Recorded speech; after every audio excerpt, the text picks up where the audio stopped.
বাংলাদেশে ব্যবসা বাণিজ্য লুটপাট সবগুলোতে আপনারা ভাগ নিয়েছেন, আপনাদের দলীয় লোকেরা ভাগ নিয়েছে, সমস্ত জায়গায় চাঁদাবাজির ভাগ নিয়েছেন আপনারা। আপা এগুলো বলে আমি আপনার কথার সময় কথা বলতে চাই না, শেষ করতে হচ্ছে আমাকে কথা বলতে দিচ্ছেন না, এটা তো হতে পারে না। নেতা বদলায়, দল বদলায়, জন্ম নেয় নতুন দল, কিন্তু সাধারণ মানুষের ভাগ্য কি বদলায়?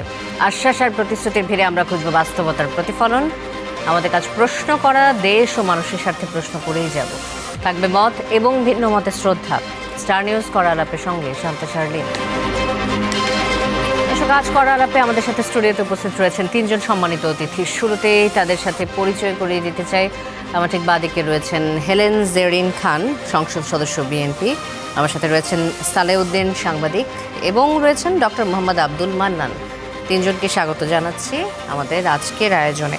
শুরুতে যে বিষয়টি নিয়ে আজকে করালাপের আলোচনাটা শুরু করতে চাই, যে আজ হবিগঞ্জে একটি ঘটনা ঘটেছে, যে পুলিশের ব্যারিকেড ভেঙে মৌলভীবাজারের শ্রীমঙ্গল থেকে হবিগঞ্জে প্রবেশের সঙ্গে সঙ্গে আবারও বাধার মুখে পড়েছেন জাতীয় নাগরিক পার্টি এনসিপির নেতারা। বিকেল 5:15টার দিকে বাহুবল এলাকায় এই ঘটনাটি ঘটে এবং সন্ধ্যা 6:45টায় এই প্রতিবেদনটি যখন আসে তখনও পর্যন্ত তারা সেখানে অবস্থান করছিলেন। এই যে আজকের ঘটনাটি, ডক্টর মোহাম্মদ আব্দুল মান্নান, এই প্রসঙ্গে প্রধানমন্ত্রীর রাজনৈতিক উপদেষ্টা ও বিএনপির সিনিয়র যুগ্ম মহাসচিব রুহুল কবির রিজভী একটি মন্তব্য করেছেন। তিনি বলেছেন যে প্রতিনিয়ত উস্কানিমূলক কথা বলা হয়, তা গণতন্ত্রের বিকাশ এবং চর্চা কোনোটাই আসলে ঠিকভাবে করতে দেওয়া হয় না, বাধাগ্রস্ত হচ্ছে প্রতিটি পদক্ষেপে। তো এমন পদক্ষেপ গ্রহণ করতে হবে যাতে আমাদের পরস্পরের আলোচনা, সমালোচনা ও তর্ক বিতর্ক কোনো ধরনের সংঘাতের দিকে না যায়। উস্কানিমূলক বক্তব্য এবং উস্কানিতে পা দিয়ে হামলা দুটোরই বিরোধিতা করেছেন বিএনপির শীর্ষ নেতা। এ প্রসঙ্গে আপনার মন্তব্য জানতে চাই, যে উস্কানিমূলক বক্তব্য, অশ্রাব্য ভাষ্য এবং মিথ্যা অপপ্রচার কি গণতন্ত্রের কৌশল হতে পারে কিনা, বা বিরোধিতার কোনো পথ বলে আপনি মনে করেন কিনা? জি, আপনাকে ধন্যবাদ। সমালোচক যারা আছেন, দর্শক শ্রোতা, সবাইকে ধন্যবাদ জানাই। দেখেন, গণতান্ত্রিক অভিযাত্রায় মানে পরমত সহিষ্ণুতা একটা বড় জিনিস। গণতন্ত্র সেইটাই যে আমি আপনাকে পছন্দ করি না, কিন্তু আপনার মত প্রকাশের জন্য আমি জীবনও দিতে পারি। এটা সৌন্দর্য। তাই বলে আমি অশ্রাব্য ভাষা ব্যবহার করব, গালিগালাজ করব, অ্যাকসেপ্টেবল না এরকম কোনো কিছু করব, এটাও কিন্তু গ্রহণযোগ্য না। আমরা অনেক সময় মাইক পেলে অনেক কিছু ভুলেও যাই, মনে করি যে ঠিক আছে, আমার জন্য অবারিত দুয়ার খোলা আছে। আমাদেরকে মনে রাখতে হবে 18 কোটি মানুষ আমাদেরকে জাজ করে। জুলাই গণ অভ্যুত্থানের পরে মানুষ রাজনীতিতে একটা গুণগত পরিবর্তন দেখতে চেয়েছিল, কিন্তু কি হয়েছে? আপনার জুলাইয়ের এই এনসিপির যে পদযাত্রাটা হয়েছে, জুলাইকে কেন্দ্র করেই হয়েছে। ফ্যাসিবাদের বিরুদ্ধেই কিন্তু সেটা হচ্ছে। নতুন করে ফ্যাসিবাদ যাতে তৈরি না হয় সেগুলোর বিরুদ্ধেই কিন্তু বক্তব্য হচ্ছে। তো সেই বক্তব্য এবং এই জাতীয় পদযাত্রা বিএনপির ক্ষমতাকে তো চ্যালেঞ্জ করছে না। তাহলে আপনি কি ফ্যাসিস্টের পথ অবলম্বন করেই কি তাদেরকে আলোচনার টেবিলে বসাতে চান? তা তো হতে পারে না। যদি আপনার কাছে মনেই হয় যে আমার আলোচনায় বসা দরকার, তাহলে ওপেন আপনারা বলেন যে এনসিপি, জামাত বা অমুক, আপনারা যেগুলো বলছেন এটা গ্রহণযোগ্য না, আসুন গণতান্ত্রিক অভিযাত্রায় আমরা একসাথে আলোচনা করি, টেবিলে চা খাই, দাওয়াত দেন, পার্টি অফিসে দাওয়াত দেন, হতেই পারে। এবং প্রধানমন্ত্রী তো দৃষ্টান্ত উপস্থাপন করেছেন বাংলাদেশে, এর জন্য উনি প্রশংসনীয় হয়েছেন যে শপথ গ্রহণের আগে উনি সকল বিরোধী মতের মানে দলের কাছে কিন্তু গিয়েছেন, তাদের সাথে দেখা করেছেন, কথা বলেছেন। তাহলে সেই জায়গায় এসে হঠাৎ কি হলো যে একটা পদযাত্রায় বাধা দিতে হবে, বেধড়ক পিটাতে হবে, মিডিয়ার গাড়ি ভাঙচুর করতে হবে? সেখানে স্পষ্টভাবে দলীয় অবস্থানটাও ক্লিয়ার। কারা করেছে? গেঞ্জি গায়ে আছে, দিনের আলোতে করেছে, তারা বলতেছে। হতে পারে আমার কোনো বক্তব্য আপনার অপছন্দ হতে পারে, আপনি আইনগত ব্যবস্থা নিতে পারেন, কিন্তু আইন তো হাতে তুলে নিতে পারেন না। এবং আইন শৃঙ্খলা বাহিনীর সামনেই কিন্তু এই কাজটা ঘটানো হয়েছে। আচ্ছা, আমার একটা বক্তব্য যদি আপনাকে হার্ট করে, তাহলে কি আপনি হাত ভেঙে দিতে পারেন? আপনি কি একজনের চোখ উপড়ে ফেলতে পারেন? আপনি কি তাকে হাসপাতালে পাঠাতে পারেন? এটা কি গণতান্ত্রিক চর্চা হতে পারে? আপনি আমার যদি আমি আপনার কারা মানহানি করেছে? করি, কারা করেছে? আপনি কারা কাদের করেছে বিরুদ্ধে? এটা তো স্পষ্ট দিবালোকের সবগুলো মিডিয়াতে এসেছে। হবিগঞ্জে যেটা হয়েছে এটা ছাত্রদল যুবদলের যে সমস্ত সন্ত্রাসীরা, আমি বলবো তারা হয়তো দলীয় কারোর নির্দেশে করেছে কিনা তাও জানি না, অথবা অন্য থার্ড প্লেস থেকে প্ররোচিত ইনফ্লুয়েন্স হয়ে করেছে কিনা সেটা আপনারাই ভালো বলতে পারবেন। বাট রাজনীতিতে এটা একটা অশনি সংকেত। আমরা ফ্যাসিবাদকে বিদায় করে যে নতুন বাংলাদেশ গড়তে চেয়েছি, সেই নতুন বাংলাদেশে এর সাথে এগুলো যায় না। এবং রুহুল কবির রিজভী ভাই এবং আমাদের অ্যানি ভাই যে বক্তব্যগুলো দিচ্ছেন, তাদের এই বক্তব্যও প্রমাণ করে যে কণ্ঠরোধ করার জন্য এমন কিছু পরিবেশ তৈরি করা যাতে এই পদযাত্রাগুলোও কি হয়, মানে নিঃশেষ হয় এবং তাদের এই বক্তব্য বন্ধ হয়, তাদের চলাচলে একটা সীমিত অবস্থায়। আপনি দেখেছেন ঝিনাইদহে থানার ভিতরে ঢুকে কিভাবে আক্রমণ করা হয়েছিল এই নাসিরউদ্দিন পাটোয়ারিকে। কিন্তু তাহলে কিভাবে আপনি একটা থানার ভিতরে ঢুকে, একটা সরকারি দল হোক আর বিরোধী দল হোক, থানার ভিতরে ঢুকে তো মানে আক্রমণ করতে পারে না। থানায় তো মানুষ আশ্রয় নিতেই যায়। এই যে আজকে যে তারা গিয়েছে নাহিদ ইসলামের নেতৃত্বে, বিরোধী দলীয় হুইপের নেতৃত্বে যে তারা গিয়েছে, কিসের জন্য গিয়েছে?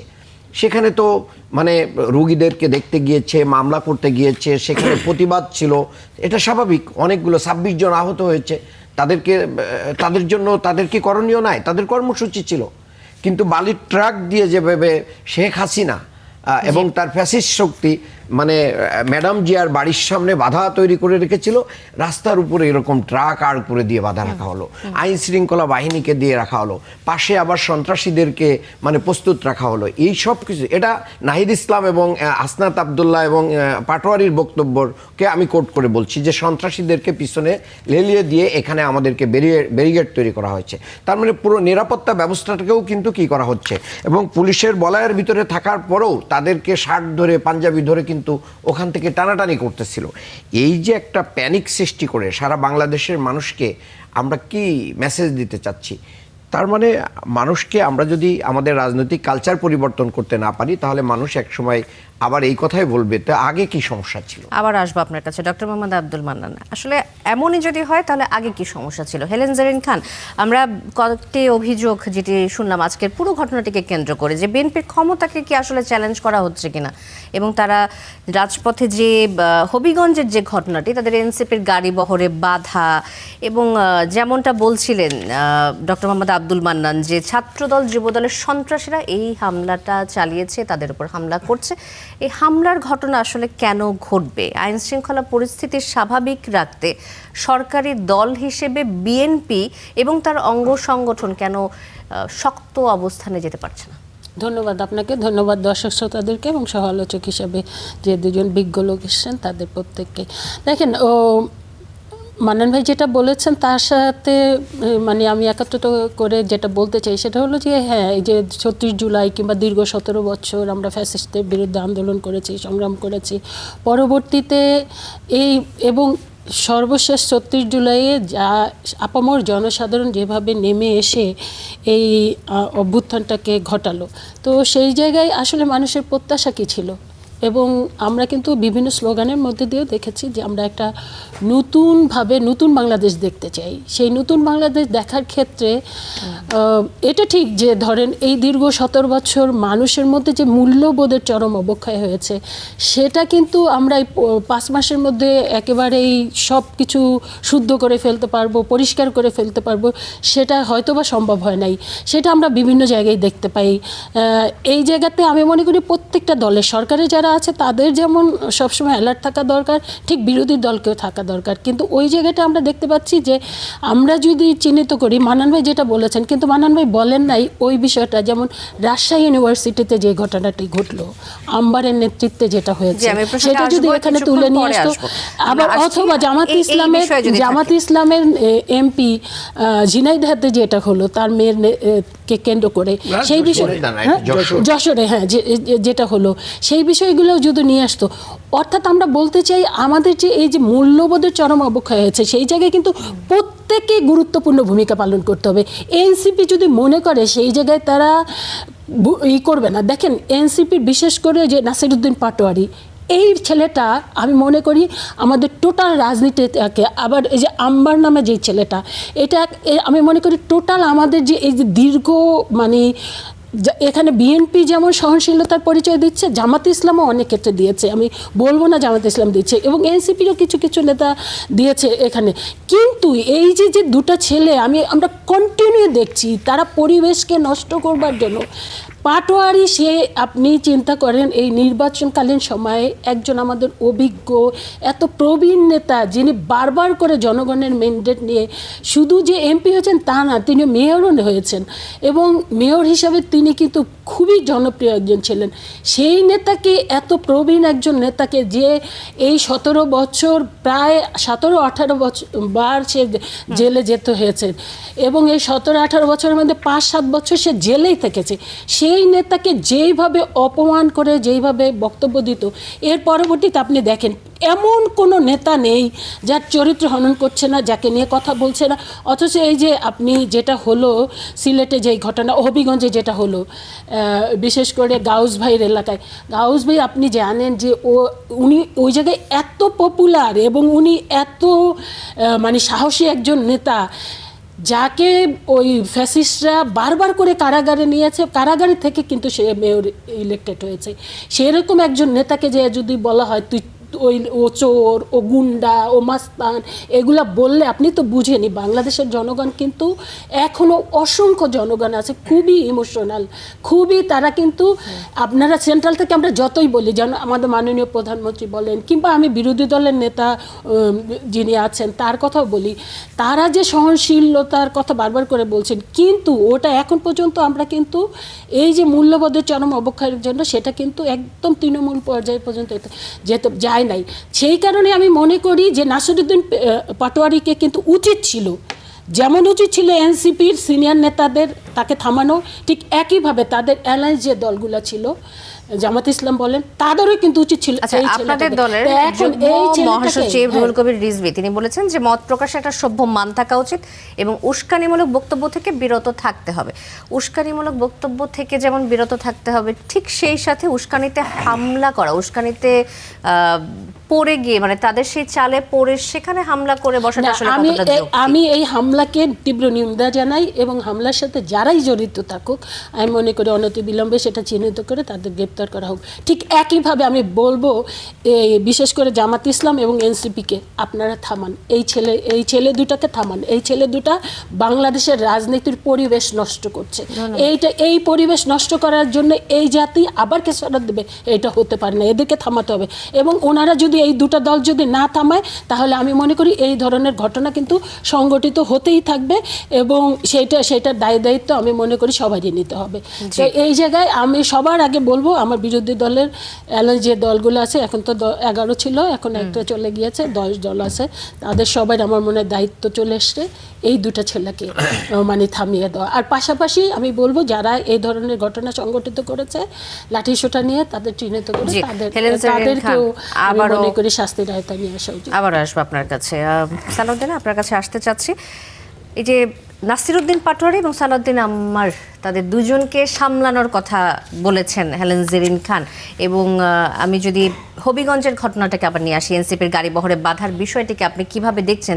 প্রশাসনকে আরও বেশি পেশাদারিত্বের পরিচয় দিতে পারতো কিনা, নাকি আসলেই তাদেরকে সামলানো দরকার, কোনটা? আচ্ছা দেখেন, আপনি আমার জন্য একটু বিব্রতকর। নাসিরউদ্দিন পাটোয়ারির কথা উঠলো তো, কয়েকদিন আগে সে হজ থেকে এসে আমার জন্য একটা জায়নামাজ নিয়ে আসছিল, তা আমার জন্য খুবই বিব্রতকর। কিন্তু আমি হেলেন জেরিন খানের ইয়েতে আমি বলি, আমি দীর্ঘ সময় ধরে দেখতেছি যে আপনি যদি একটা এলাকায় গিয়ে একজন জনপ্রতিনিধিকে এবং জুলাইয়ের গণঅভ্যুত্থানের একজন সৈনিককে, নেতাকে, সংগঠককে আপনি যদি গুন্ডা বলেন, সন্ত্রাসী বলেন, তাহলে একটা ক্রিয়া প্রতিক্রিয়া হবে। সেই ক্রিয়া প্রতিক্রিয়া তাৎক্ষণিক হয়েছিল, এটাকে আমি সংযত মনে করি।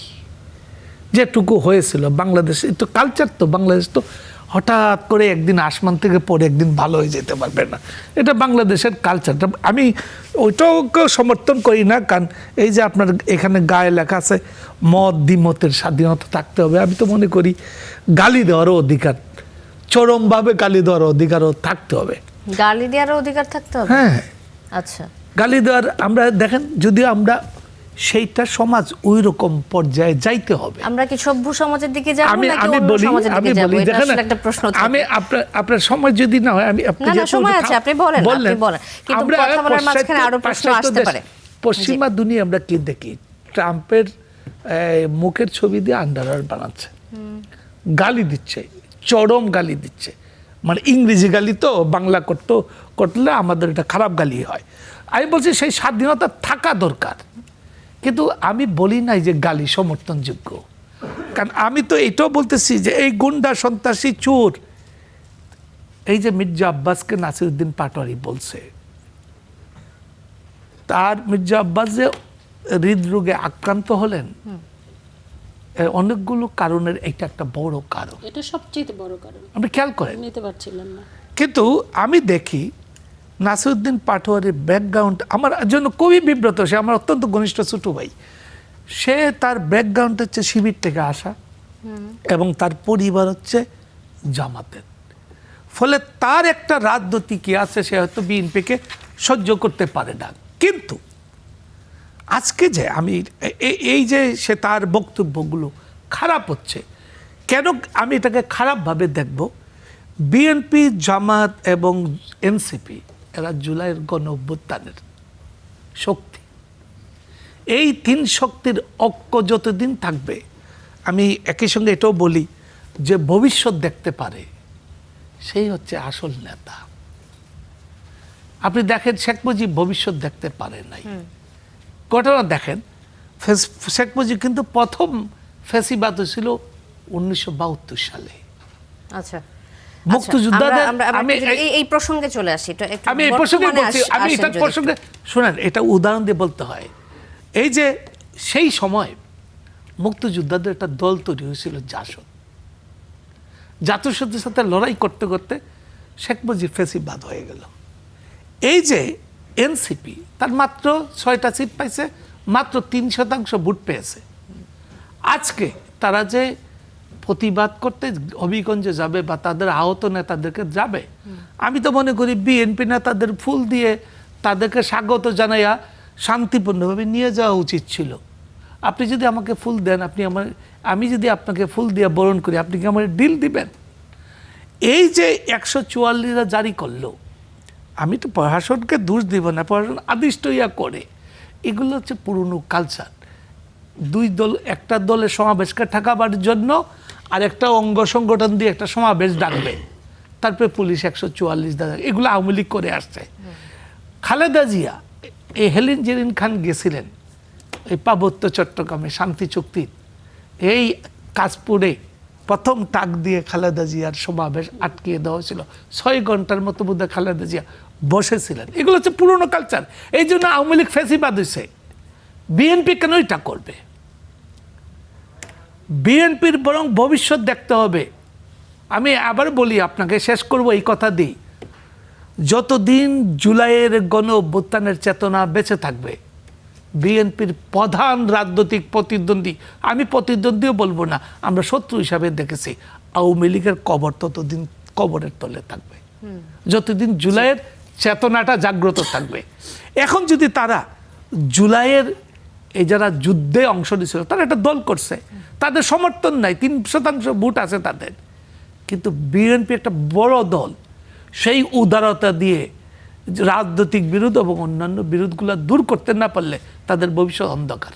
জি, ধন্যবাদ সালাউদ্দিন। হেলেন জেরিন খান, আবার আসবো আপনার কাছে। এই যে জুলাইয়ের যোদ্ধাকে বাজে একটা শব্দ ব্যবহার করা হলো ওই এলাকায় যাওয়ার পরে, নাসিরউদ্দিন পাটোয়ারির কথা বলছিলেন সালাউদ্দিন, তো ছাত্র দলের পাল্টা কর্মসূচি, এগুলো আসলেই তো আমরা দেখেছি।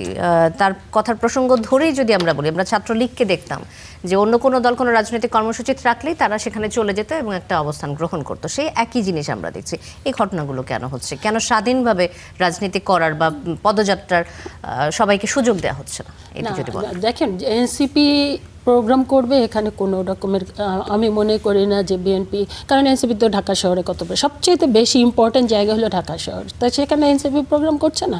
ঢাকা শহর হয়েছে কি সচেতন নাগরিক।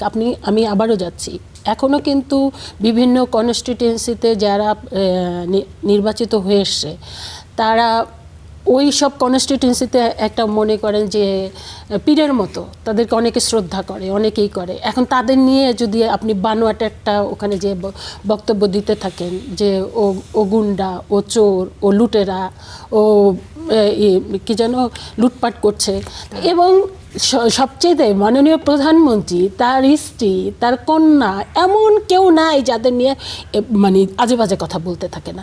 তো কতক্ষণ এই নেতাকর্মীরা কিন্তু অনেক অসচেতন এবং আবেগী নেতা। বাংলাদেশের মানুষ কতটা আবেগী আপনি দেখেন না, বিশ্বকাপ ফুটবলে বাংলাদেশের কি যেন ব্রাজিল হেরেছে কিংবা আর্জেন্টিনা হেরেছে, মানুষ সুইসাইড করেছে। তো এরকম এত আবেগী যে এই দেশের জনগণ, সেই জায়গায় যারা নেতৃত্ব দেয় তাদের মিনিমাম সেন্স তো থাকতে হবে যে আমরা কোন পরিবেশে কোন বক্তৃতাটা দিব। আর আরেকটা হলো প্রশাসনের কথা বললেন, একজন নেতাকে বলতে পারেন, এটিরও আসলে কোনো আমাদের ওভাবে করে নির্দেশনা থাকে না, যে কারণে নির্দেশনা থাকে না। শুনুন, নির্দেশনা থাকে না, অনেক কিছু বলে ফেলেন, নির্দেশনা থাকে না, কিন্তু তারপর নাসিরউদ্দিন পাটোয়ারির বক্তব্য এমন কোনো নেতাকর্মী নাই যারা এটা নিয়ে আপনার এই টক শো বলেন আর চায়ের স্টলে বলেন, যারা সমালোচনা করে না, ধিক্কার জানায় না এবং অসহ্যকর মানে পরিবেশ নষ্ট করা, সম্মানিত লোককে অসম্মান করা, এবং মানে একটা ভয়ঙ্কর। দেখেন আমি কিন্তু যেটা বললেন দীর্ঘ বছর রাজনীতি করেছি, আমাদের সময়েও আমরা নানা রকমের স্লোগান দিতাম। আমাদের কিন্তু এই ধরনের রাজনীতিতে কখনোই এই ধরনের বাজে এইগুলো আসতো না। আমাদের সর্বোচ্চ যেটা স্লোগান থাকতো, যে সেটাও আমরা অনেক জায়গায় কিন্তু আমরা যারা সিনিয়র ছিলাম তারা কিন্তু আমরা বলতাম যে না, এই ধরনের স্লোগান দিতে পারবে না। এখন যে মানে হেন কোনো বাজে কথা নাই যেটা বলা হয় না। অসভ্য মায়ের মানে কি বলবো লজ্জার জায়গা নিয়েও কিন্তু ওরা নানা রকমের স্লোগান দিয়ে থাকে, কথা বলে থাকে। তো এগুলো আপনি মনে করেন যে এই যে গ্রামের পরিবেশে এইটা নিতে পারবে কতটা, সেটাও কিন্তু চিন্তা করা যায়। স্থানকাল পাত্র ভেদে কোন জায়গায় কোন কথা বলতে হবে সেটাই। আর একটা হলো যেটা আমি এখানে উল্লেখ করতে চাই, প্রশাসন। দেখেন প্রশাসন কিন্তু আপনি জানেন দীর্ঘ 17 বছর মানে ফ্যাসিস্টরা যেটা করেছে, তারা সব কিছু বাদ দিয়ে প্রশাসনটাকে অ্যাবসুলেট করেছিল। সেই প্রশাসনটাই তো এখন পর্যন্ত রয়ে গিয়েছে। আমরা 5 মাসের পর প্রশাসন একদম পুরো ঢেলে সব কিছুই করতে পারি নাই। আমি দেখেছি, আমিও তো গ্রামগঞ্জে সবসময় আমাকে যেতে হচ্ছে, বিভিন্ন জায়গায় দায়িত্ব পালন করছি। আমিও কিন্তু দেখি প্রশাসন যখনই কোনো রকমের দেখে যে খুব মানে বিব্রতকর অবস্থা, ওরা কিন্তু নীরব ভূমিকা পালন করে, ওরা কিন্তু কোনো করছে না এখনো, কারণ তাদের মধ্যেও কিন্তু একটা ট্রমা রয়ে গেছে 34 জনের ওই ট্রমাটা। সেই কারণে আপনি কিন্তু প্রশাসন থেকেও আপনি ওই একদম সর্বোচ্চ যে ডেলিভারিটা আমরা অতীতদিনে যেটা দেখেছি সেটা কিন্তু এখনো ফিরে পাইনি। তো এই জায়গাটাই আমি মনে করি যে আমরা যারা নেতৃত্বে আছি, বললেন সেটা বিএনপি বলেন, সেটা জামাত ইসলাম বলেন কিংবা এনসিপি বলেন, তারা তো বয়সে তরুণ, কিন্তু তারপরে তো তাদের এখন কিছুটা অভিজ্ঞতা হয়েছে। তো তারা কিন্তু ওই জায়গাগুলো মানে ম্যানেজ করেই তাদেরকে চলতে হবে, সেটা কিন্তু করছে না। এখন পরিবেশ নষ্ট করবার কারণে এখন কিন্তু নানা জায়গায় নানা রকমের হচ্ছে। এই যে ধরেন জায়গায় জায়গায় বাধা দিচ্ছে, এটা তো যেমন বাধা দেওয়া ঠিক না, এটা আমি সাপোর্ট করি না, ঠিক একইভাবে তাদের কারণে ওই এলাকায় যদি উত্তেজনার সৃষ্টি হয়, ওই এলাকায় যদি ভয়ঙ্কর রূপ ধারণ করে, সেটাও কিন্তু প্রশাসনের দেখার একটা বিষয়। হেলেন জেরিন খান, আবার আসবো আপনার কাছে। ডক্টর মোহাম্মদ আব্দুল মান্নান, হেলেন জেরিন খান বলছিলেন যে বাধা দেওয়ার বিষয়টাকে তিনি সাপোর্ট করছেন না। এখন আসি আমরা যে নাসিরউদ্দিন পাটোয়ারিকে নিয়ে যে বারবার অভিযোগটা আসে, তার কথাবার্তা সব কিছু থেকে অসংযত কোনো ভাব আপনি দেখতে পান কিনা? সারাক্ষণ উস্কানিমূলক কোনো বক্তব্য আপনার চোখে পড়ে কিনা? আচ্ছা, আপনাকে এবং আপাকে আমি একটা কথা বলতে চাই। আপা দুইজনের নাম এখন বলছেন, নাসিরউদ্দিন পাটোয়ারি এবং আম্মার। এর আগে আরেকটা নাম ওনারাও বলতেন, সেটা হচ্ছে উসমান হাদি।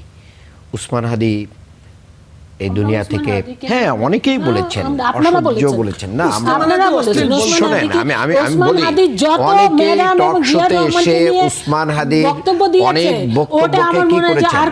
দেখেন, আমাদের তরুণ প্রজন্ম, তাদের নতুন এসেছে রাজনীতি, তাদের ত্রুটি থাকতে পারে, প্লিজ তাদের বিচ্যুতি থাকতে পারে, কিন্তু গান পয়েন্টে ঠেলে দিয়ে প্রধানমন্ত্রী বাংলাদেশে এসে তার বাবা মার কবর জিয়ারত করার পরেই কিন্তু ওসমান হাদির কবর জিয়ারত করেছে। কাজেই না, কিন্তু তার ওসমান হাদিকে আমরা কিন্তু ওন করি, এবং করা ওসমান হচ্ছে না, হাদি তার বিচার করা সেই হচ্ছে রাষ্ট্রপতি না, জিয়া তার রহমান, নামে দেশনেত্রী একটা বেগম হল খালেদা জিয়া ঢাকা বিশ্ববিদ্যালয়, এবং ইভেন এটাও তারেক বাধা দেন রহমানকে নিয়ে আপনারা। যে ভালো তাহলে বক্তব্য কি দিয়েছেন, ভালোবাসার কবর জিয়ারত করার ভিতরে তো কোনো না, পার্থক্য এখন নেই। ওসমান হাদিকে নিয়ে যদি আপনারা রাজনীতি Please, করতে চান, সেটা আমি রাজনীতির কথা বলছি না, আমি আপনাকে আপনার সময় আপনি বলেন। দেখেন, আমি যেটা মানে বলতে চেয়েছি ওই জায়গাটা আমাকে বলতে দিতে হবে। উসমান হাদি দুনিয়া থেকে চলে গেছেন, আল্লাহ তাকে জান্নাতবাসী করুক, এবং এই সরকারের বোধোদয় হোক উসমান হাদির খুনি এবং খুনির সহযোগীদের যেন তারা বিচার করে, এবং এদেশের মানুষ যেন দেখতে পারে তার এই এতিম শিশু বাচ্চা যেন তার হত্যার একটা বিচার পায়। অনেকেই তো পায় নাই। শেখ হাসিনার সময় সাগর রুনি, তার বাচ্চা আজকে মেঘ অনেক বড় হয়েছে, সে ইনকাম করছে। আমি দেখলাম যে সে মানে বিশ্বকাপে জার্সির বানিয়ে সে মানে সাবমিট করেছে। তো আমি বলছি যে আজকে পাটোয়ারি এবং আম্মারকে যদি এভাবে ঠেলে দেওয়া হয়, তাহলে এই প্রজন্মের এরা কিন্তু মুক্তিযোদ্ধা। এই প্রজন্মের মুক্তিযোদ্ধার ত্রুটি বিচ্যুতির আপনি সমালোচনা করেন, তাকে কারেকশন করার চেষ্টা করেন, কিন্তু তাদের পিছনে কোনো গুন্ডা বাহিনীকে লেলিয়ে দেওয়ার কোনো সুযোগ নেই। আজকে আমার আপার কাছ থেকে এই বক্তব্যটা পেয়ে আমি খুব আচ্ছা, আপনারা তো জোটে রয়েছেন, কারেকশন করার দায়িত্বটা যদি ধরেন আপনাদের হাতেই পড়ে, আমাদের সবাইকে নিতে হবে। আপনারা নেবেন কিনা? অবশ্যই নিব, কেন নিব না, অবশ্যই।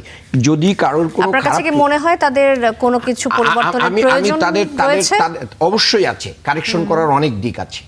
রাজনীতিতে আমরা যদি গুণগত পরিবর্তন করতে চাই, সবার ভিতরে সেই কারেকশন নিয়ে আসতে হবে। আমার কোনো একটা স্ল্যাং ল্যাঙ্গুয়েজের কারণে আপনি আমার পরে আঘাত করতে পারেন না, এটা তো পলিটিক্স হতে পারে না। আপা যেটা বলেছেন যে গাউস সাহেব অবশ্যই সাহসী মানুষ, নো ডাউট, কিন্তু ওনাকে আবার কি আপনারা নব্য শামীম ওসমান বানাবেন? এটা কি বিএনপির জন্য অনেক ভালো হবে? এটা বিএনপি কি মনে রাখবে না? সেই শামীম ওসমানরা কিন্তু নাই। এটা বাংলাদেশের ইতিহাস যে শামীম ওসমান দাঁড়িয়ে বিএনপিকে নাই করে দিবে, খালেদা জিয়াকে নাই করে দিবে, বিরোধী দলীয় মতকে মানে কোনোভাবে দেবে না, যে রাজপথে মোকাবেলা করবে, কোথায় আছে? কোথাও নাই। আমি বলি যে বাহাদুরি এবং শক্তি দিয়ে কখনো আদর্শকে পরাজিত, আদর্শকে আদর্শ দিয়ে।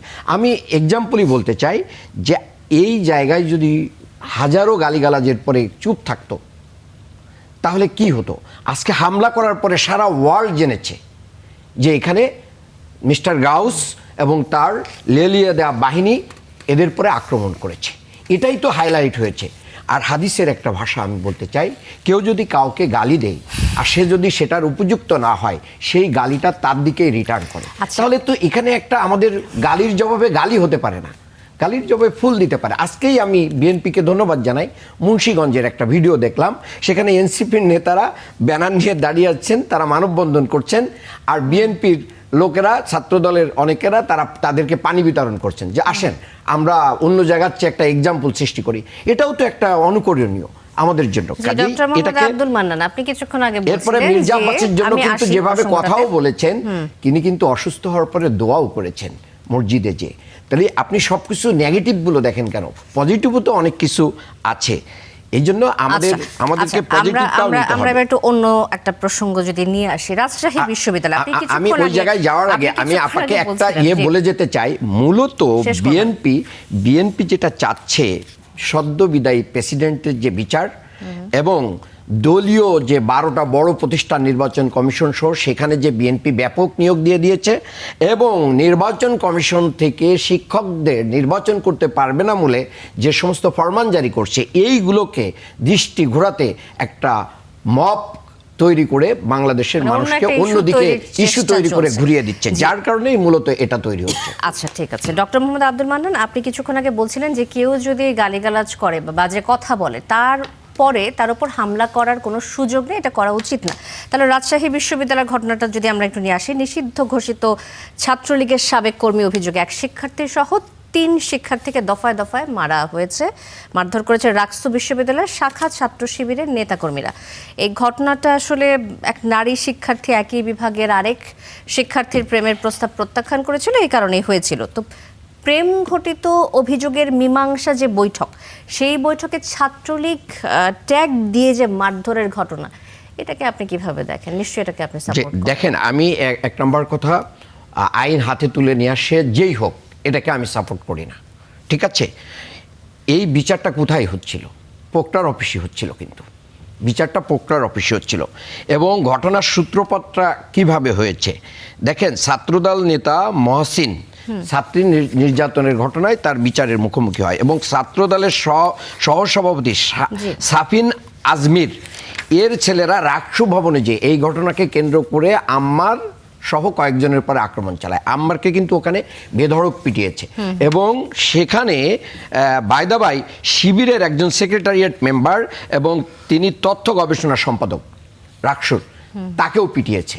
যখন তাকে পিটানোর খবর শুনেছে তখন ছাত্র শিবিরের নেতাকর্মীরা সারা জায়গা থেকে এসে তাকে উদ্ধার করেছে এবং যারা পিটাচ্ছিল তাদেরকে মোকাবেলা করেছে। এই জায়গায় কিন্তু সংঘাতটা বেড়ে গেছে। এখানে কিন্তু শুধু আম্মার কেন্দ্রিক কিংবা শুধু কেন্দ্রিক ঘটনাটা ঘটেছে তা না, এবং এই মহসিনের বিরুদ্ধে অভিযোগ হচ্ছে সে ছাত্রলীগের রাজনীতির সাথে যুক্ত ছিল। সেখানে তারা কিন্তু স্লোগান দিয়েছে এবং পোক্তারকে বলছে, ভিসিকে বলছে ভিসি চমৎকার, হ্যাঁ ছাত্রলীগের পাহারাদার। এটা তো ভিসিকে মানে তারা বলেছে যে আপনি তো এটা করতে পারেন না। এখন এই জায়গায় এসে মানে দেখেন এর বক্তব্যের পাল্টা বক্তব্য কি হয়েছে। পাল্টা বক্তব্যে ছাত্রলীগের ওই এলাকার যিনি সাধারণ সম্পাদক তিনি বক্তব্য দিয়েছেন আম্মারের কলিজা চিরে বের করে নিয়ে এসে কুকুর দিয়ে খাওয়া দিবে। রাজনীতির ভাষাটা দেখেন। হ্যাঁ, আম্মার সেন্টিমেন্টাল একটা ছেলে, তার কন্ট্রোল হওয়া উচিত। আমি মনে করি তার কন্ট্রোল করা হওয়া উচিত, এটা এখান থেকে আমি বলছি। তবে আম্মার কিন্তু ছাত্র শিবিরের মানে কোনো নির্বাচিত প্রতিনিধি নয়। ছাত্র শিবিরের যে তার বিরুদ্ধে যে জিএস প্রার্থী ছিল তার নাম ছিল ফাহিম রেজা, সে কিন্তু তার বিরুদ্ধে কন্টেস্ট করেছে। কাজেই আম্মার কিন্তু সাধারণ ছাত্রদের দ্বারা নির্বাচিত। এই জায়গায় আম্মারের পুরো দায়টা অনেক সময় জামাত শিবিরের ঘাড়ে চাপানোর একটা প্রয়াস চালানো হয়, এটাও কিন্তু ঠিক না। আমরা বলবো যে আম্মারের এখানে কিন্তু ওই যে মানে বামপন্থী শিক্ষকরা এখন কর্মসূচি দিচ্ছে, বিবৃতি দিচ্ছে, মূলত কিন্তু দেখেন যে বিএনপি পন্থী যে সমস্ত শিক্ষকরা আছে অন্যরা আছে তারা কিন্তু এখানে মানে বিষয়টাকে সমাধান করে একটা সুন্দর পরিবেশ তৈরি করার চেষ্টা করছে। ডক্টর মোহাম্মদ আব্দুল মান্নান, আবার আসবো আপনার কাছে। সালাউদ্দিন, আপনার কাছে আসতে চাই এই প্রসঙ্গ ধরে যে রাকসু জিএস সালাউদ্দিন আম্মারের নেতৃত্বে যে লাইব্রেরিতে শিক্ষার্থী পেটানোর ঘটনাটি ঘটলো, বিশ্ববিদ্যালয়গুলোতে আইন হাতে তুলে নেওয়ার এই যে সংস্কৃতি তৈরি হয়েছে, এটিকে আপনি কিভাবে দেখছেন? আচ্ছা দাঁড়ান, আমি আমার আগের কথাটা একটু শেষ করে ফেলি, কারণ আমার নিজ জেলা কিন্তু হবিগঞ্জ। এখানে জিকে ঘোষ নিয়ে যে কথাটা উঠছে, আমি জিকে ঘোষটা দীর্ঘকাল ধরে চিনি, জানি। সে 18 বছর যখন ফেসিবাদ ছিল তখন বেশিরভাগ সময় কারাগারে ছিল, আর এর আগে সে ছিল ছাত্র নেতা। আবার এইবার এমপি এবং হুইপ হওয়ার পরে এমন কোনো সন্ত্রাসী কার্যকলাপ করেছে এরকম কোনো সংবাদ বাংলাদেশের কোনো নিউজ পেপারে বা আমি শুনি নাই। ফলে এখানে নাসিরউদ্দিন পাটোয়ারি গিয়ে যখন একজন হুইপকে সন্ত্রাসী গুন্ডা বলে তখন একটা রিয়াকশান হয়। আমি সেইটুকু পর্যন্ত প্রতিক্রিয়া যেটুকু হয়েছে হবিগঞ্জে সেইটুকু পর্যন্ত আমি অ্যাকশনের রিয়াকশান হয়েছে আমি মেনে নিই, খুব অল্প। কিন্তু আজকেই বিরোধী দলীয় চিফ হুইপ, আপনি খেয়াল করেন, আমি আগে একটা কথা বলছি যে ভবিষ্যৎটা আমাদেরকে দেখতে যারা পারবে না তারা ভুল করবে। আজকে যে হবিগঞ্জে গেলেন তার মধ্যে ছিলেন বিরোধী দলীয় চিফ হুইপ। এই ঘটনার প্রভাব কিন্তু আমাদের জাতীয় সংসদে পড়বে। এই যে চিফ হুইপকে হবিগঞ্জে যেতে দেওয়া হলো না, এটাই হচ্ছে আমি মনে করি সরকারি ব্যর্থতা।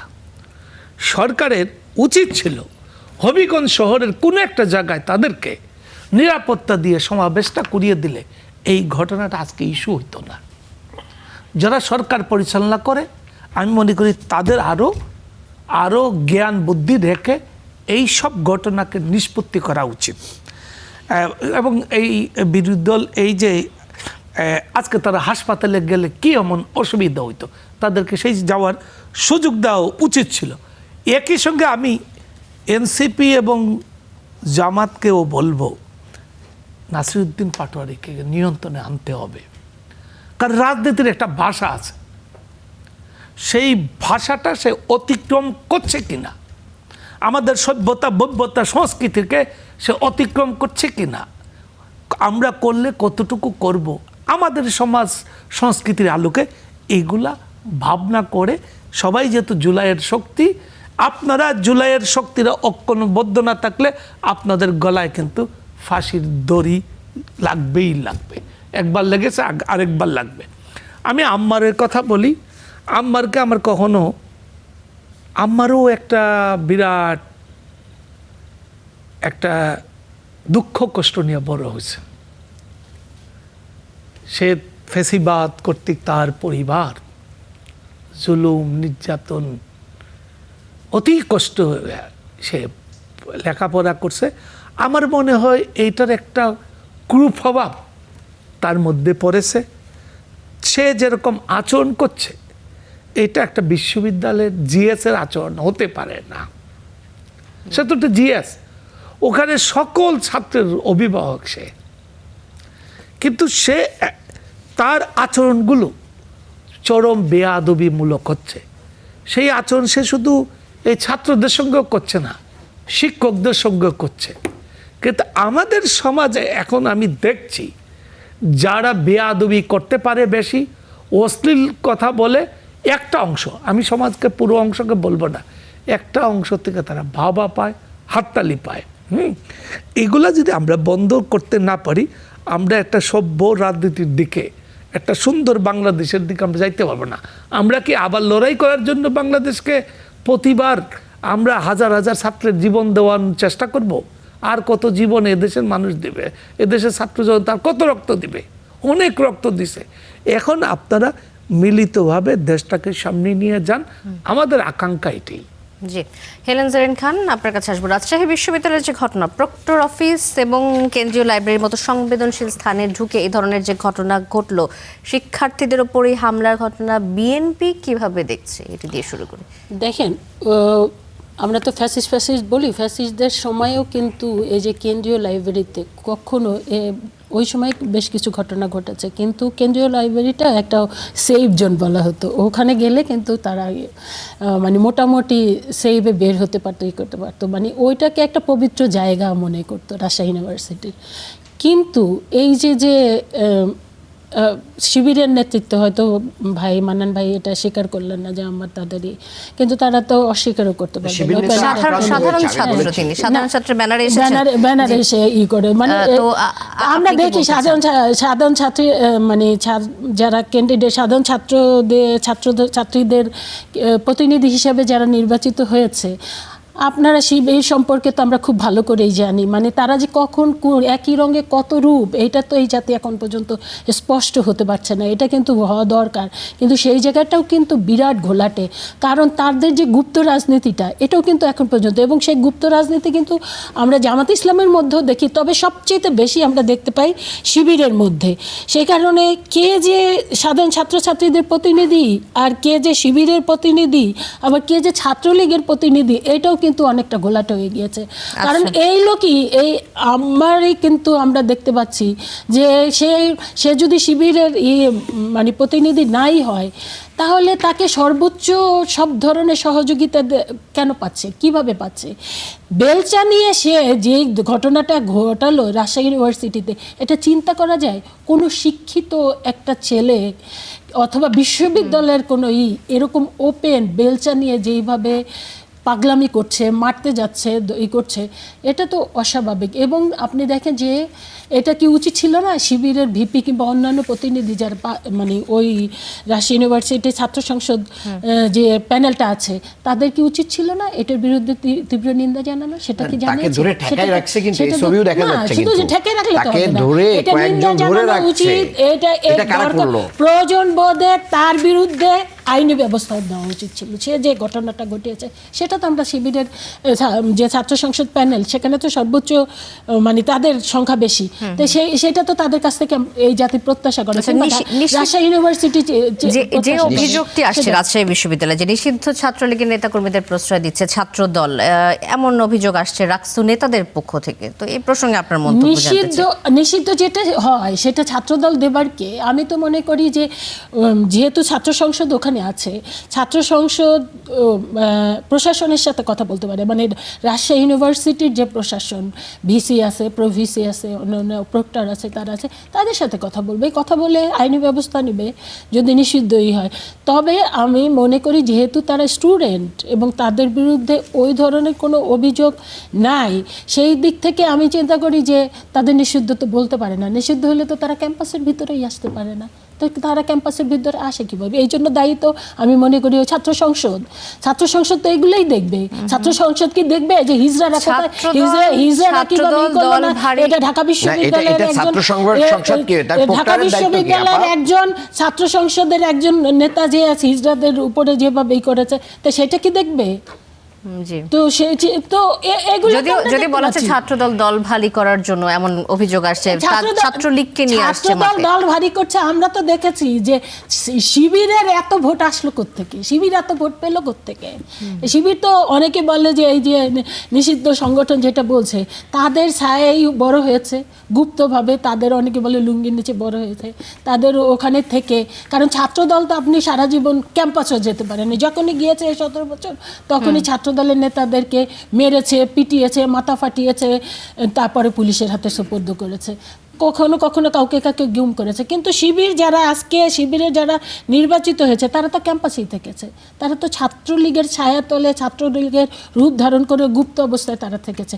কাজে এখন তো আসলে সত্যি কথা এইটাও আমি মনে করি সরকারকে চিহ্নিত করা খুব দরকার, কারণ একটা জাতি তো এইভাবে অস্পষ্ট গুপ্ত রাজনীতির ভিতরে চলতে পারে না, সেই জাতি কখনো সামনে। তা আমি মনে করি এই জায়গায়ও আমাদেরকে স্পষ্ট হওয়া দরকার, চিহ্নিত হওয়া দরকার, এই গুপ্ত রাজনীতি থেকে জাতিকে উদ্ধার করা দরকার। সেখানে যদি আপনি যেটা বলছেন যে চিহ্নিত যাদেরকে ব্যান করা হয়েছে, সেই সমস্ত ব্যান করলে আমি তো মনে করি তারা তো ক্যাম্পাসে আসার কথা না, সেটা তো ওই রাজশাহী ইউনিভার্সিটির প্রশাসন অর্থাৎ ভিসি প্রভিসি যারা আছেন এবং সংসদও, যেহেতু প্রক্টর এবং সংসদ আমি মনে করি তারা এই ব্যাপারে সহযোগিতা করবে। তাই সেই জায়গায় তো ছাত্র দলের আমি মনে করি না কোনো ভূমিকা থাকার কথা। এই জায়গায় দায়িত্ব কিন্তু তাদেরকে নিতে হবে। আরো দুই একটা ব্যাপারে বলি, যেমন ওসমান হাদির খুনিদের কথা দেখেন, বিএনপির ক্ষমতায় আসার পরই কিন্তু আপনি দেখেছেন। আমি আবার আসবো আপনার কাছে, আমি একটু উত্তরটা নিয়ে আসি। ডক্টর মোহাম্মদ আব্দুল মান্নান, এই যে রাকসু জিএস সালাউদ্দিন আম্মারের কথা প্রসঙ্গে যে বিষয়টি আসছে বারবার, যে তিনি গুপ্ত হিসেবে রয়েছেন, তিনি আসলে শিবিরেরই একটা পার্ট, যে অভিযোগটি আসছে। আর সেই সাথে এই যে আওয়ামী লীগের আমলে আমরা দেখতাম শিবির ট্যাগ দিয়ে মারধর করা হতো, হেনস্থা করা হতো, অনেক ঘটনা ঘটেছে। এখন আওয়ামী লীগ ট্যাগ দিয়ে হোক বা আওয়ামী লীগের হলেই তাকে মারার অধিকার রয়েছে কিনা, যদি আওয়ামী লীগ সাপোর্ট করে থাকে, এই বিষয়ে যদি বলেন আপনার মত। এখানে কিন্তু আওয়ামী লীগ ট্যাগ দিয়ে মারা হয় নাই। প্রথম যে ঘটনা ঘটেছে, ছাত্রলীগের পোস্টেড একটা ছেলে বিএনপির ওই ছাত্রদলের ওখানে সহসভাপতি গ্রুপের মানে সাথে এসে ওখানে পোক্টার অফিসে তার একটা বিচার হচ্ছিল, সেই বিচারে এক পর্যায়ে তারা মানে চড়াও হয় এবং ছাত্র সংসদের নেতাদের পরে আক্রমণ করে। সেখানে কিন্তুই ব্যত্যয়টা ঘটেছে।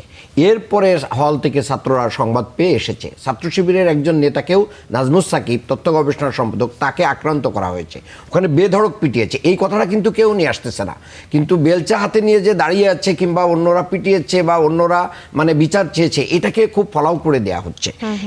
এটা কিন্তু একটা দুর্ভাগ্যজনক। দেখেন এই বেলচা হাতে নিয়ে গিয়েছিল কেন, মানে আপনি বারবার বলছেন। আচ্ছা, বেলচা, এই ছেলেটা বেলচা হাতে নেওয়ার আগে তাকে তার রুমের ভিতরে পিটানো হয়েছে, রাষ্ট্র ভবনের ভিতরে তার অফিসে তাকে পিটানো হয়েছে, তাকে মারা হয়েছে। হ্যাঁ, মারা হয়েছে। তো সে তো তার তো একটা মানে নিজস্ব সেফটিরও ব্যাপার রয়েছে, তাই না? সে আইন শৃঙ্খলা রক্ষাকারী বাহিনীর কাছে না গিয়ে নিজে বেলচা নিয়ে আসলো। পোক্টার অফিসের পাশেই কিন্তু তারা সংঘবদ্ধভাবে ছিল, তাকে প্রোটেক্ট করার মতন তার আশেপাশে অন্য লোকজন ছিল না, যার কারণে তাকে কিন্তু একটা জায়গায় অবস্থান নিতে হয়েছে। আমি এটাকে সমর্থন করছি না, আমি পুলিশের কাছে যাব, আমি নিজে বেলচা দিয়ে কাউকে কিন্তু আঘাত করে নাই, আপনাকে বুঝতে হবে। তাহলে বেলচাটা হাতে নেওয়ার অনেকগুলো কারণ থাকতে পারে, নিজেকে প্রোটেক্ট করারও তো কারণ থাকতে পারে, সে একটু আগেই আক্রান্ত হয়েছে। দুম্বার আমি মনে করি, আমি কিন্তু আগেও বলেছি তার সব আচরণ যে গ্রহণযোগ্য এটা আমি মনে করি না, কিন্তু এই ছেলেগুলোই কিন্তু জীবন বাজি রেখে আমাদেরকে কিন্তু রাজপথে আওয়ামী ফ্যাসিবাদ মোকাবেলা করেছে।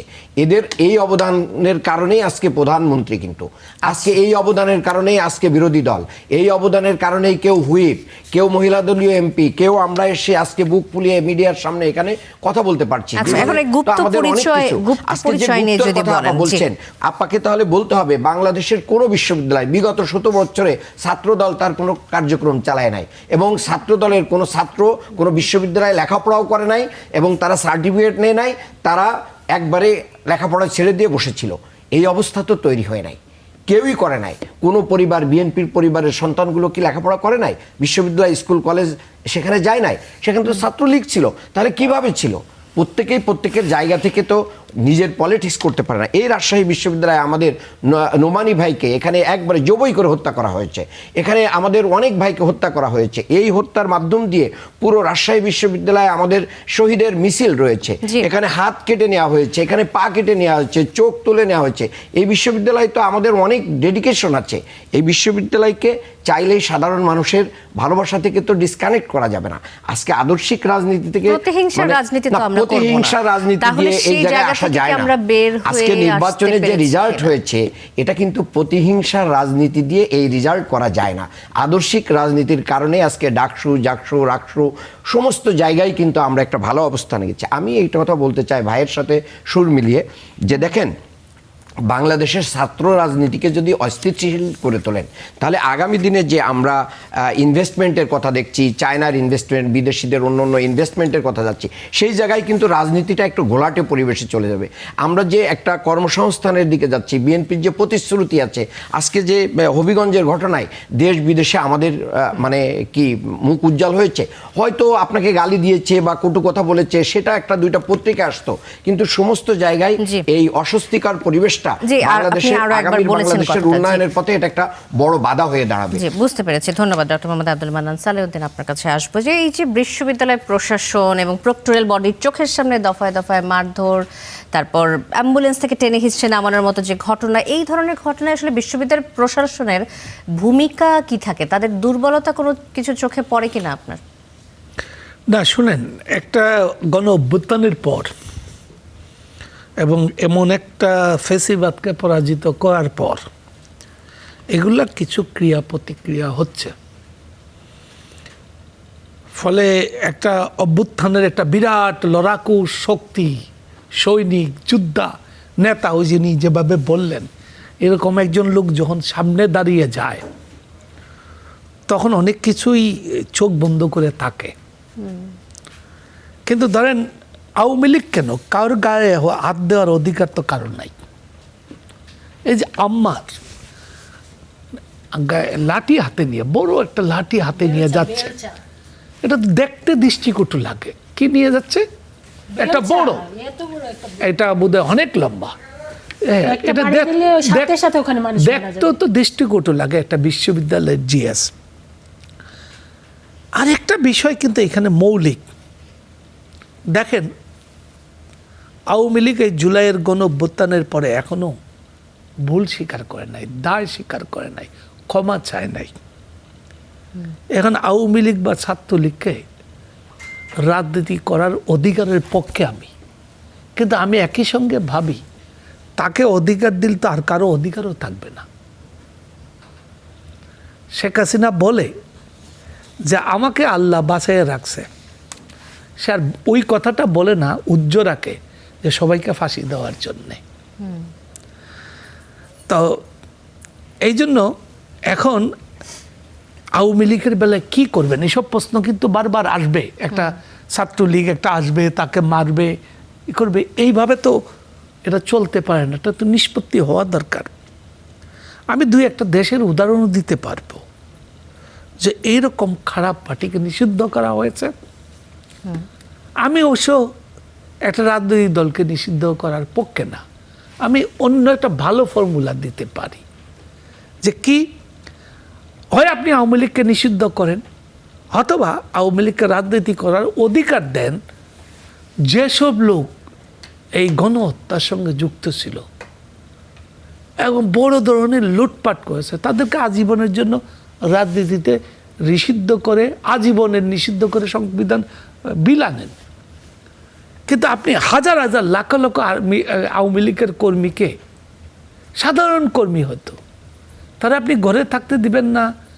তাকে স্বাভাবিক ইউনিয়ন পরিষদের ইলেকশনে দাঁড়াবে, পৌরসভার ইলেকশনে দাঁড়াবে, স্কুল গভর্নিং বডিতে দাঁড়াবে, সামাজিক কর্মকাণ্ডে অংশ নিতে দিবেন না?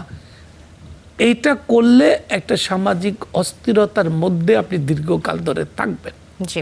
ফলে এইগুলা মোটা দাগে আমাদেরকে ভাবতে হবে। ভাবনার সময় কিন্তু এখনই। এই জুলাইয়ের শক্তিরা মিলিতভাবে ভাবতে হবে। শেষ পর্যায়ে কিন্তু রয়েছে। জুলাইয়ের শক্তিরা যেভাবে দ্বিধা বিভক্ত হয়ে যাচ্ছে, এটা কিন্তু আখেরে সরকারকে ক্ষতিগ্রস্ত করবে এবং ক্ষতিগ্রস্ত একই সঙ্গে জুলাইয়ের গণ অভ্যুত্থানকারী অন্যান্য সংগঠনগুলোও হবে। ধন্যবাদ সালেউদ্দিন। আমি একদম শেষে রয়েছি। হেলেন জেরিন খান কিছু যোগ করতে চান কিনা? হ্যাঁ, অবশ্যই। মান্নান ভাই বললেন কি সালাউদ্দিন আমার ওদেরকে আগে পিটানো, আর এই সোশ্যাল মিডিয়ার যুগ, এখন কে কোথায় করে। ওনাদের নেতা একজন এমপি যাকে বহিষ্কার করলো, সে গোপনে কোন রুমে গিয়ে কি করেছে সেটা জাতি জানতে পারলো। আর সালাউদ্দিন আম্মার কিংবা তাদের সাথে নেতাদের ধরে নিয়ে রুমে পিটাবে আর জাতি এটা দেখবে না, এটা হয়? এটা কিছুই হয়নি। সালাউদ্দিন আম্মার এই ছেলেটা পরিবেশ সারাক্ষণে নষ্ট করে, যেমন মুখে বাজে কথা বলে, ঠিক একইভাবে আপনি চিন্তা করেন কি বেলচা, ওই বেলচা দিয়ে একটা ছেলের গায়ে যদি একটা বাড়ি মারতো, সাথে সাথে স্পট ডেট হতো। আর উনি বললেন কি এদের কারণে প্রধানমন্ত্রী। আরে 17 বছর বিএনপি এবং 36 জুলাই বিএনপি 425 জন নেতাকর্মী জীবন দিয়েছে। এবং এই যে এই 36 জুলাই সহ 17 বছরে দেশনেত্রী বেগম খালেদা জিয়া 75। আচ্ছা, আমরা ডক্টর মোহাম্মদ আব্দুল মান্নানের কাছ থেকে কিছুটা শুনে আমরা শেষ করতে হবে আমাকে। যে ওদের কারণে শোনেন আপা, আপনি নিজে বলেছেন জুলাইয়ের প্রত্যাশা। পাটোয়ারি, নাসিরউদ্দিন পাটোয়ারি, এই ছেলেটা কোথায় ছিল 36 জুলাই একটা দিনের জন্য, একটা সেকেন্ডের জন্য? এই জাতি এই ছেলেটাকে দেখেছে? এই ছেলেটাকে দেখে না, এই ছেলেটাকে দেখে না। আমাকে শেষ করতে হবে। সারা বাংলাদেশে ব্যবসা বাণিজ্য সবগুলোতে আপনারা ভাগ নিয়েছেন, আপনাদের দলীয় লোকেরা ভাগ নিয়েছে, সমস্ত জায়গায় চাঁদাবাজির ভাগ নিয়েছেন আপনারা, সমস্ত জায়গায় ব্যবসা বাণিজ্য দখল করেছেন, আওয়ামী লীগের আপনারাই করেছেন। সো দ্যাট এত বড় কথা বলবেন না, বহু বড় কথা বলেছেন, এখনো ভাগ নিয়ে যাচ্ছেন। এগুলো বলবেন না আপা, এগুলো বলে আমি আপনার কথার সময় কথা বলতে চাই না, শেষ করতে হচ্ছে আমাকে কথা বলতে দিচ্ছেন না, এটা তো হতে পারে না। আমাকে শেষ করতে হচ্ছে। আমি অত্যন্ত দুঃখিত, সময় স্বল্পতার কারণে শেষ করতে হচ্ছে। না না, উনি তো কথাই বলতে দিচ্ছেন আমাকে, আমি কি বলবো। ধন্যবাদ ডক্টর মোহাম্মদ আব্দুল মোনান, হেলেন জেরিন খান এবং সালেউদ্দিন, আপনাদের তিনজনকে অসংখ্য ধন্যবাদ কড়া আলাপে আসার জন্য। দর্শক, শেষ করছি কড়া আলাপ। অনেক ধন্যবাদ সাথে থাকার জন্য।